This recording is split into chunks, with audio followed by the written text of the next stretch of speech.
के पहले भी दिल्ली, बॉम्बे, कलकत्ता, पंजाब, हरियाणा, गुजरात, हिंदुस्तान के अनेक प्रदेशों में बिहार के लोगों को दौड़ा दौड़ा कर मारा गया है। ऐसा नहीं है कि इस बात को बिहार के डिप्टी सीएम तेजस्वी यादव नहीं जानते हैं।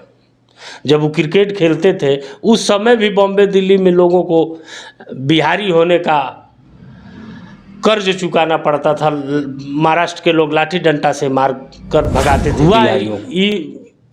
इस समय हुआ यूँ कि जो चाकू के नोक पर बिहार की सत्ता और शासन चलाने वाले लोग हैं, उन लोगों को मनीष कश्यप की बात बुरी लग गई और उसका परिणाम हुआ कि आज मनीष कश्यप सलाखों के भीतर। नहीं, हमारे विचार से यह बताइए कि आप स्वतंत्र पत्रकारिता करते हैं, एक पत्रकार हैं, तो आप तो किसी दल के नेता से आपका नज़दीकी रहेगा। आप तो हर दल के नेता से का इंटरव्यू लेते हैं, उसका गुण अवगुण को छापने का काम करते हैं, प्रचार करने का काम करते हैं। तो अपना आवाज़ बुलंद करना चाहते थे और यह प्रशासन को गलत लगा, उन पर एक्शन हो गया। देश के लोकतंत्र में एक आम नागरिक भी किसी बड़े नेता को चुनौती दे सकता है। हमारे वोट से ही प्रधानमंत्री बनना है, हमारे वोट से ही मुख्यमंत्री किसी को बनना है। तो एक लोकतंत्र में नागरिक होने के नाते वह चुनौती देकर कोई गलत काम। लेकिन यह सरकार गिराना और बनाना क्या पत्रकारिता के माध्यम से होता है? नमस्कार, आप देख रहे हैं भोरे न्यूज़ अपडेट और मैं हूं सुरेश कुमार राय। इन दिनों यूट्यूबर मनीष कश्यप प्रकरण काफ़ी सुर्खियों में है। मनीष कश्यप को बिहार पुलिस ने जेल भेज दिया है। आर्थिक अपराध इकाई रिमांड पर लेकर पूछताछ कर रही है। लेकिन मनीष कश्यप पर की गई यह कार्रवाई कितनी जायज़ है और कितना गलत है, इसकी चर्चा के लिए हमारे साथ आज दो मेहमान मौजूद हैं। हम पहले अपने मेहमानों का परिचय करा दें। हमारे बगल में बाईं तरफ जो बैठे हैं उनका नाम है कौशल किशोर मिश्रा जी, जो एक सामाजिक कार्यकर्ता है, लोकायन मंच कटिया के संयोजक हैं। और हमारी दाहिनी तरफ जो बैठे हैं चंद्रभूषण जी, सामाजिक कार्यकर्ता हैं। हम दोनों आदमी का अपने चैनल पर स्वागत करते हैं। पहला सवाल जो है वो कौशल किशोर मिश्रा जी से है। सबसे पहले आप हमें ये बताएं कि यूट्यूबर मनीष कश्यप की गिरफ्तारी जिस तरह से की गई, क्या वो जायज़ थी?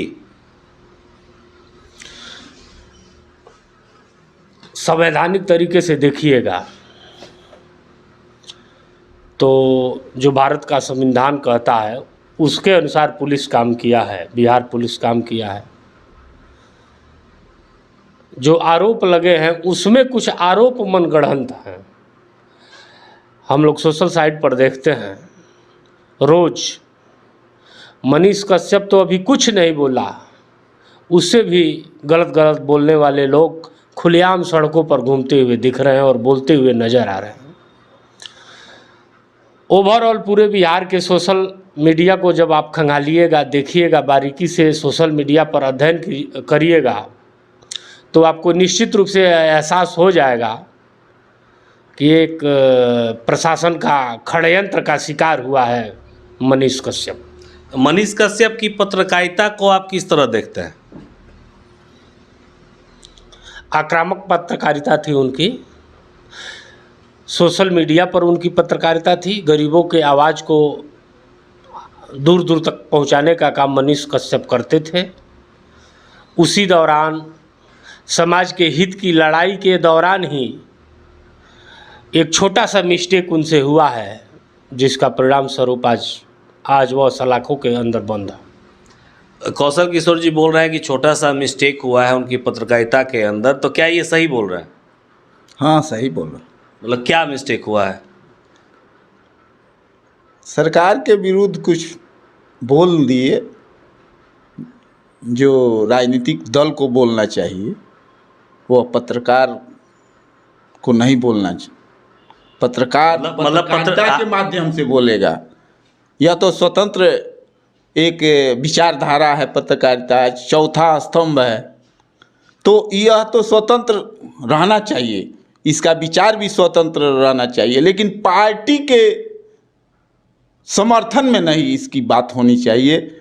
स्वतंत्र विचारधारा से बोलना चाहिए। सरकार के विरुद्ध तो बोलना जरूरी है।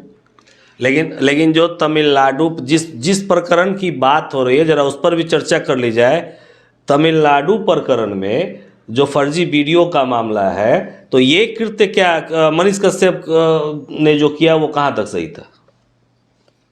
अपने समझ से तो सही किया है, लेकिन यदि सरकार को लगा कि इसमें हमारी छवि धूमिल हो रही है तो उसको तो बुरा लगेगा। आप क्या कह रहे हैं कौशल किशोर जी? वो मतलब फर्जी वीडियो बनाना, एक कमरे में शूट करना, वीडियो सामने आया, फिर पुलिस की कार्रवाई। आज के पहले भी दिल्ली, बॉम्बे, कलकत्ता, पंजाब, हरियाणा, गुजरात, हिंदुस्तान के अनेक प्रदेशों में बिहार के लोगों को दौड़ा दौड़ा कर मारा गया है। ऐसा नहीं है कि इस बात को बिहार के डिप्टी सीएम तेजस्वी यादव नहीं जानते हैं। जब वो क्रिकेट खेलते थे उस समय भी बॉम्बे, दिल्ली में लोगों को बिहारी होने का कर्ज चुकाना पड़ता था। महाराष्ट्र के लोग लाठी डंडा से मार कर भगाते थे बिहारियों को। हुआ इस समय हुआ यूँ कि जो चाकू के नोक पर बिहार की सत्ता और शासन चलाने वाले लोग हैं, उन लोगों को मनीष कश्यप की बात बुरी लग गई और उसका परिणाम हुआ कि आज मनीष कश्यप सलाखों के भीतर है। मतलब बिहार पुलिस की जो कार्रवाई रही, आपने बताया भी कि संवैधानिक तरीके से देखिए तो सही है, लेकिन जिस तरह से मतलब अचानक एक ही बार पुलिस फोर्स उतरती है, मनीष कश्यप सरेंडर कर देता है, नाटकीय अंदाज में जो घटनाक्रम हुआ उस बारे में क्या कहेंगे? भेदभाव का शिकार हो रहा है मनीष कश्यप। आप सोशल मीडिया पर देखिए, और भी बहुत लोग हैं जो सुबह से शाम तक किसी न किसी को गाली देते हुए नजर आते हैं। वह लोग आज भी चौराहे पर समोसा और जलेबी खा रहे हैं। और एक मनीष कश्यप को लगा कि बिहार के लोगों के साथ बिहार के बाहर के प्रदेशों में अन्याय हो रहा है, उस चीज़ को उसने सोशल मीडिया में अपलोड किया और पुलिस कार्रवाई करने लगी। अगर बिहार के राजनीतिक सत्ता में बैठे हुए लोग अपनी समझदारी दिखाए हुए होते तो मनीष कश्यप से कहे होते कि इसका खंडन का वीडियो डाल दीजिए। तुरंत मनीष कश्यप के खंडन का वीडियो अपलोड किया होता। बिहार की स्थिति खंडन के वीडियो की नौबत ही क्यों आती? जब आप पत्रकार हैं, पत्रकारिता कर रहे हैं, तो आपको तो जांच परख के वीडियो डालना था। आप पहले इस बात की पुष्टि कर लेते कि वीडियो सही है, गलत है, या कहीं से शूट किया हुआ अलग से है। तो इसमें कहीं ना कहीं नहीं लग रहा था कि उनकी संलिप्तता है। मैराथन दौड़ में जो प्रतिभागी भाग लेते हैं, जब उन लोगों के सामने 5 किलोमीटर 10 किलोमीटर की दूरी तय करनी रहती है, तो वो लक्ष्य के तरफ जब अपने भागता है तो बीच में ईंट पत्थर कुछ भी आता है, कूदते जाता है, भागते जाता है। जल्दीबाजी में मनीष कश्यप ध्यान नहीं दे पाए हैं, जांच नहीं कर पाए, यही उनका कसूर है, बाकी कोई कसूर नहीं है। अच्छा, एक आरोप मनीष कश्यप पर यह भी लग रहा है कि मनीष कश्यप जो है भाजपा के इशारे पर ये सब कुछ कर रहे थे, क्या कहेंगे? इसका पुख्ता कोई प्रमाण नहीं है हम लोगों के पास। पत्रकारिता के क्षेत्र में व्यक्ति स्वतंत्र होता है, वादी बन जाता है कि अच्छी बात, गरीबों का आवाज़, अपने देश प्रदेश का आवाज़ बुलंदियों से उठाएं। नौजवान है, इसी में वह उठाया। जिस तरह अर्णव गोस्वामी को दंडित कर दिया गया महाराष्ट्र में, वैसे ही मनीष कश्यप भी उसी का शिकार बन गए हैं। सेम माने हमारे नज़र में उसी दिशा में ही भी बढ़ रहे थे कि आप अपने अधिकार क्षेत्र से बाहर जाइएगा तो उसका थोड़ा सा दूसरा परिणाम बन जाता है। आपका क्या मानना है कौशल किशोर जी? मतलब भाजपा के लिए वो काम कर रहे थे क्या? बिहार का राजनीति ही विचित्र है। बिहार के राजनीति में कौन किसके लिए काम करता है यह पता करना बड़ा कठिन काम है। हो सकता है सीबीआई भी लगा दीजिए बिहार में, तो वह नहीं पता कर पाएगी कौन भाजपा के लिए काम कर रहा है, कौन जदयू के लिए काम कर रहा है, कौन राजद के लिए काम कर रहा है, कौन लोजपा के लिए काम कर रहा है। तो एक विचारधारा के लोग हैं, हमको लगता है मनगढ़ंत आरोप लगा रहे हैं मनीष कश्यप पर कि वो भाजपा के लिए काम कर रहा है। लेकिन पुलिस का तो कहना है कि भाजपा के एक नेता से उनकी नज़दीकी रही है। तो भाजपा के नेता के से नज़दीकी होने का अगर दंड मनीष कश्यप को जेल जाने की वजह से मिल रहा है, तो हमको तो लगता है कि बिहार के सभी भाजपा नेताओं को पुलिस को जेल भेज देना चाहिए। तो आप क्या मतलब ये कह रहे हैं कि भाजपा नेता से संपर्क होने का दंड मिल रहा है, तो सभी नेताओं को जेल भेज देना चाहिए। मतलब क्या लग रहा है, ये सही बोल रहे हैं? नहीं, हमारे विचार से यह बताइए कि आप स्वतंत्र पत्रकारिता करते हैं, एक पत्रकार हैं, तो आप तो किसी दल के नेता से आपका नज़दीकी रहेगा। आप तो हर दल के नेता से का इंटरव्यू लेते हैं, उसका गुण अवगुण को छापने का काम करते हैं, प्रचार करने का काम करते हैं।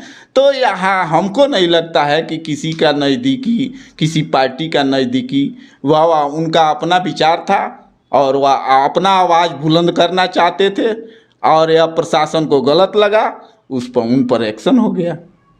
अच्छा, आपको लग रहा है कौशल जी कहीं से भी कि मनीष कश्यप ने अभी कुछ दिन पहले एक वीडियो जारी किया और जारी करके तेजस्वी यादव को खुलेआम चैलेंज दिया कि 2025 में बिहार का मुख्यमंत्री नहीं बनने दूंगा। ये मतलब ये ऐसा नहीं लग रहा था आपको कि कहीं ना कहीं से तेजस्वी के प्रति एक खुन्नस थी जो वो निकाल रहे थे, या फिर ये वीडियो एक राजनीति से प्रेरित थी? देश के लोकतंत्र में एक आम नागरिक भी किसी बड़े नेता को चुनौती दे सकता है। हमारे वोट से ही प्रधानमंत्री बनना है, हमारे वोट से ही प्रधानमंत्री मुख्यमंत्री किसी को बनना है।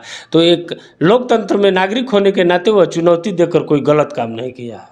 जारी करके कहते हैं कि तेजस्वी यादव को खुलेआम चुनौती देते हैं कि 2025 में हम सरकारें गिरा देंगे। मतलब क्या सही था ये?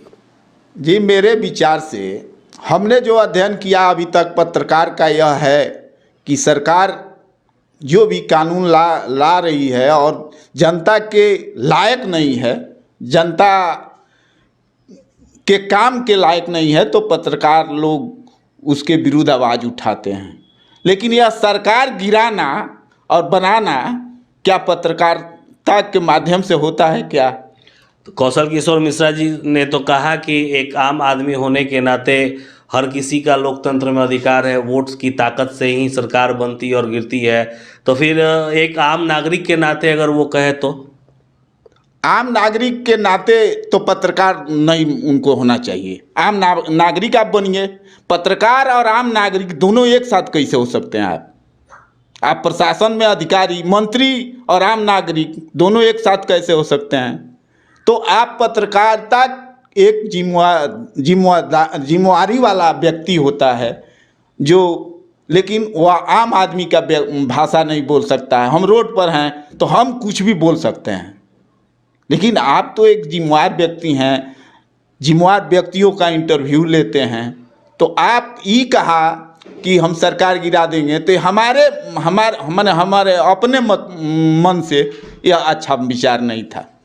कौशल किशोर जी, आप जरा बताएं कि हमने देखा कि बिहार पुलिस ने जो कार्रवाई की, मनीष कश्यप के घर की कुर्की की कार्रवाई शुरू हुई। मनीष कश्यप आते हैं, सरेंडर कर देते हैं, पुलिस उन्हें लेकर जाती है पटना, फिर आज रिमांड पर, आज ही पूछताछ भी हो रही है उनसे, आर्थिक अपराध इकाई।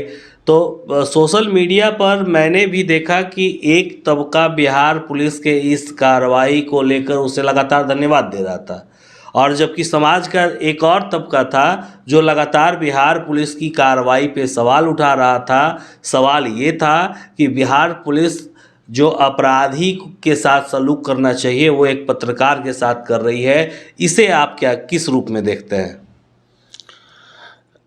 समर्थन करने वालों की बात है तो बिहार में जातिवाद एक बहुत बड़ी बीमारी है। हम भी सोशल मीडिया को गौर से देख रहे हैं कुछ दिनों से। बिहार में रहने वाले लोग अनेक बिरादरियों से आते हैं। अब मनीष कश्यप भूमिहार बिरादरी से आते हैं और बिहार के डिप्टी सीएम तेजस्वी यादव के विरोध में बोल रहे हैं। तो मैं सोशल मीडिया पर यही देखा हूँ कि तेजस्वी यादव, राजद समर्थित लोग लगातार पुलिस को धन्यवाद दे रहे हैं और भूमिहार बिरादरी के लोग या फॉरवर्ड समर्थित लोग लगातार पुलिस के कार्रवाई पर सवाल खड़ा कर रहे हैं। कहीं ना कहीं इस पूरे प्रकरण, पूरे मामले में जातिवाद हावी है। तो हमारे साथ मनीष कश्यप प्रकरण को लेकर चर्चा में शामिल हुए दोनों लोगों का हम धन्यवाद करते हैं। अगर आपने हमारे चैनल को सब्सक्राइब नहीं किया है तो सब्सक्राइब कर लें, और अगर वीडियो पसंद आया तो लाइक बटन ज़रूर दबाएं।